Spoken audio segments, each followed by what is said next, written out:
nandito na naman tayo again and again and again and again sa panibagong adventure. Kaya tara, samahan nyo kami gawin ang 7 essential nuts na gagamitin namin para sa trip na to. Tara na!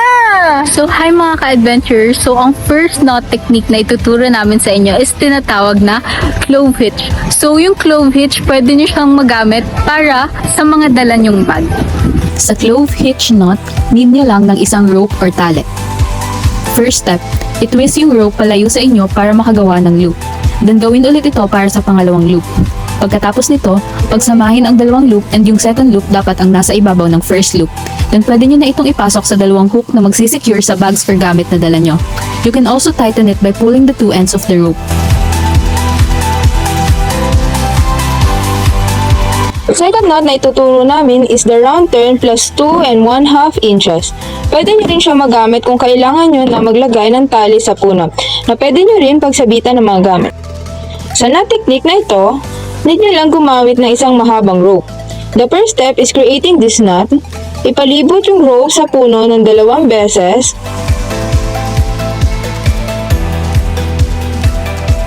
Then, yung loose end, papailalim sa isang end ng rope, then itatali ito ng 2 beses to lock it. Figure 8 loop. Ang knot technique na ito ay pwede naman magamit kung kailangan umakyat ng puno. Isang rope o tali lang din ang kailangan para sa knot na ito.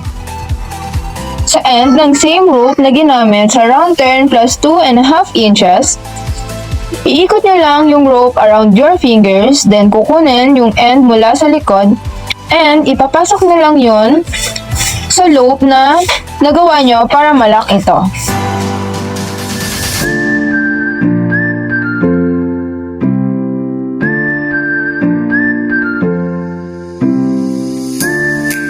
Next naman is bowline.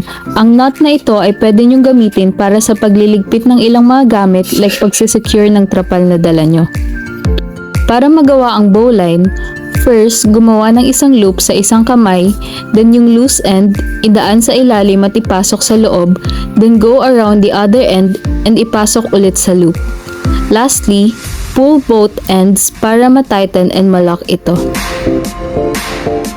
Next knot technique na ituturo namin is taut line hitch. Ito ay adjustable hitch na pwede magamit para ma-organize or para hindi makalat ang yung mga wounds na gagamitin nyo sa inyong camping. Isang tali lang ang kailangan para sa knot na ito. First step, iikot ang isang rope end sa object or wounds na itatali. Then, gumawa ng loop and iikot ng 2 beses ang isang end sa loop na ginawa tapos same direction. Gumawa ng isa pang loop at doon naman i-tighten ang 2 ends. And, pwedeng malusan ito in case need nang kumuha ng mga kahoy. Just grab the nut and slide it around. Sama natin na situation ang nagagawin is yung square knot. So kapag meron kang maikli na tali, pagdudugtong lang natin siya sa mahaba na tali para mas maging mahaba sila. Sa knot na ito ay kailangan natin ng 2 tali. Itali ang 2 rope ng right over left, then gawin ulit ito but left over right naman. Then, just pull both ends para mahigpitan. Hi adventurers! So, kakagising lang namin and It's already 7:07 a.m. Ayan. yarn. Umaga na. Na. Look! And day 2 na namin today. And magpe-prepare na rin kami sa pag-uwi namin. Kaya samahan nyo kami. Let's go!